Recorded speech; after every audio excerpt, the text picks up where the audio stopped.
नमस्कार। आज हम एक बड़े ही जाने माने तरीके पर बात करने वाले हैं, ट्रेनिंग इवैल्यूएशन का कर्कपैट्रिक मॉडल।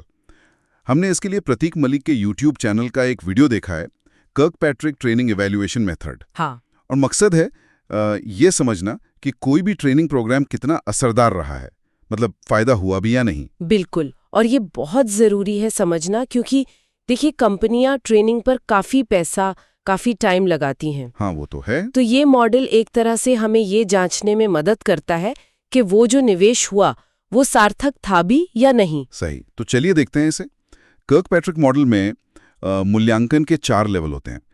पहला है लेवल 1 रिएक्शन, यानी प्रतिक्रिया। तो ये लेवल बस ये मापता है कि जो लोग ट्रेनिंग में थे उन्हें वो ट्रेनिंग मतलब कैसी लगी, पसंद आई। हाँ, इसमें मोटे तौर पर 3 चीजें देखते हैं। एक तो वो ग्राहक संतुष्टि वाली बात, जैसे इंतजाम कैसे थे, खाना, जगह वगैरह। अच्छा। दूसरा सहभागिता, मतलब लोग इंटरैक्ट कर रहे थे, सवाल पूछ रहे थे। और तीसरा कि टॉपिक उनके काम का था भी या नहीं, मतलब प्रासंगिक था। और इसको मापने के वो 2 तरीके बताए गए हैं। एक फॉर्मेटिव, जो सेशन के दौरान ही होता है, जैसे ट्रेनर देख रहा है, सवाल पूछ रहा है बीच बीच में। और दूसरा समेटिव, जो सेशन खत्म होने के बाद होता है, जैसे फीडबैक फॉर्म भरवा लिया या इंटरव्यू ले लिया। ठीक है, तो ये पहला लेवल हो गया रिएक्शन। इसके बाद आता है लेवल 2 सीखना, यानी लर्निंग। हाँ, लर्निंग। यहां ये देखा जाता है कि लोगों ने असल में वो ज्ञान, वो स्किल्स और वो नजरिया सीखा या नहीं जो सिखाना था। बिल्कुल, और इसमें भी 5 पैरामीटर बताए हैं। ज्ञान मतलब हाँ, अब मैं ये जानता हूँ। स्किल, मैं इसे अभी कर सकता हूँ। अच्छा। फिर नजरिया, हाँ मुझे लगता है ये फायदेमंद है। और आत्मविश्वास, मुझे यकीन है कि मैं इसे काम पर यूज कर पाऊंगा। और शायद सबसे जरूरी प्रतिबद्धता, मतलब मैं इसे यूज करूंगा। हाँ, प्रतिबद्धता, मेरा इरादा है इसे काम पर इस्तेमाल करने का। ये पांचों मिलकर बताते हैं कि लर्निंग हुई या नहीं। और इसे कैसे मापते हैं? वैसे ही फॉर्मेटिव, समेटिव। हाँ, वैसे ही फॉर्मेटिव में जैसे क्लास में ही पूछ लिया, कोई एक्टिविटी करा ली, रोल प्ले वगैरह। और समेटिव में टेस्ट हो सकता है, कोई प्रेजेंटेशन देनी हो या फिर सर्वे। अक्सर वो प्री टेस्ट और पोस्ट टेस्ट करते हैं ना। हाँ, ट्रेनिंग से पहले और बाद में। हाँ, ये देखने के लिए कि कितना सुधार हुआ। वो काफी कॉमन है लेवल 2 के लिए। समझ गया। अब आता है लेवल 3 व्यवहार, यानी बिहेवियर। मुझे लगता है असली चुनौती यहीं से शुरू होती है। बिल्कुल सही, क्योंकि ये इस बारे में है कि लोग जो सीख कर गए हैं उसे असलियत में अपने काम में ला रहे हैं या नहीं। और जैसा स्रोत में कहा गया है, ये पूरी तरह ट्रेनर के हाथ में नहीं होता। यहीं पर वो आवश्यक चालक या रिक्वायर्ड ड्राइवर्स की बात आती है। ये बहुत महत्वपूर्ण है। रिक्वायर्ड ड्राइवर्स, ये क्या है? ये वो चीजें हैं, वो प्रोसेस, वो सिस्टम जो लोगों को सीखी हुई चीजें इस्तेमाल करने में मदद करते हैं, उन्हें मोटिवेट करते हैं, मॉनिटर करते हैं, इनाम देते हैं। अच्छा, मतलब ट्रेनिंग के बाद का सपोर्ट सिस्टम। हाँ बिल्कुल, जैसे मैनेजर का सपोर्ट, फॉलोअप सेशंस, सही टूल्स मिलना। एक स्टडी का भी जिक्र है वीडियो में, ब्रिंकहॉफ की। हाँ, मैंने भी नोट किया। उसमें पाया गया कि जब ट्रेनिंग के बाद फॉलोअप पर सिर्फ 5% ध्यान देने की बजाय 50% ध्यान दिया गया, तो व्यवहार में बदलाव लाने वाले लोगों का नंबर 15% से बढ़कर सीधा 85% हो गया। अरे वाह, 15 से 85%। ये तो बहुत बड़ा फर्क है।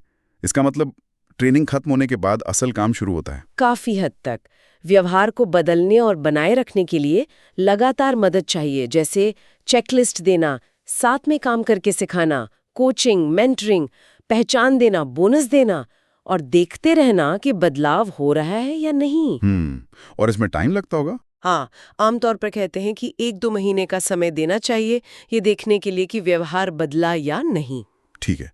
और फिर आता है आखिरी लेवल 4 परिणाम, यानी रिजल्ट्स। जी, रिजल्ट्स। यहां ये देखते हैं कि ट्रेनिंग और उसके बाद जो सपोर्ट मिला, उससे बिजनेस के जो असली लक्ष्य थे वो पूरे हुए या नहीं। हाँ, और यहाँ एक दिलचस्प बात यह है कि फोकस ROI यानी रिटर्न ऑन इन्वेस्टमेंट से ज्यादा ROE पर है, रिटर्न ऑन एक्सपेक्टेशंस। हाँ, ROE मतलब जो मुख्य लोग हैं जैसे सीनियर मैनेजमेंट, उनकी जो उम्मीदें थी ट्रेनिंग से वो पूरी हुई या नहीं, पैसे के फायदे के साथ साथ क्या वो नतीजे मिले जो वो देखना चाहते थे। अच्छा, ये एक अलग नजरिया है। हाँ, और इसमें अक्सर लीडिंग इंडिकेटर्स देखे जाते हैं। लीडिंग इंडिकेटर्स जैसे वो छोटे शुरुआती संकेत जो बताते हैं कि जो व्यवहार बदला है लेवल 3 में, उससे आगे चलकर बिजनेस के नतीजे लेवल 4 सुधरेंगे।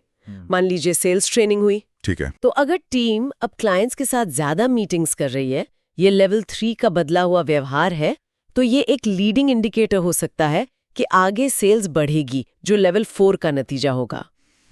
समझ गया। तो ये भविष्य का संकेत देते हैं। हाँ, और ये लेवल मापना मतलब सीधे ट्रेनिंग से जोड़ना सबसे मुश्किल माना जाता है। हाँ, क्योंकि और भी बहुत सी चीजें असर डालती हैं। बिल्कुल। इसे मापने के लिए कस्टमर सर्वे, बिजनेस के आंकड़े, तारीफ मिलना, ये सब देखा जाता है। और टाइमलाइन स्मार्ट गोल से जुड़ी होनी चाहिए। स्पेसिफिक, मेजरेबल, हाँ, वो सब। अच्छा, एक और बड़ी इंटरेस्टिंग बात थी वीडियो में कि प्लानिंग करते वक्त इस मॉडल को उल्टा इस्तेमाल करना चाहिए। लेवल 4 से शुरू करो। हाँ, ये बहुत पावरफुल तरीका है। पहले मैनेजमेंट या स्टेक होल्डर से बात करके तय करो कि नतीजे क्या चाहिए, लेवल 4। फिर सोचो कि उन नतीजों के लिए कौन से खास व्यवहार बदलने होंगे, लेवल 3। फिर उन व्यवहारों के लिए क्या सीखना जरूरी है, लेवल 2। और आखिर में उस हिसाब से ट्रेनिंग का अनुभव डिजाइन करो, लेवल 1। बिल्कुल।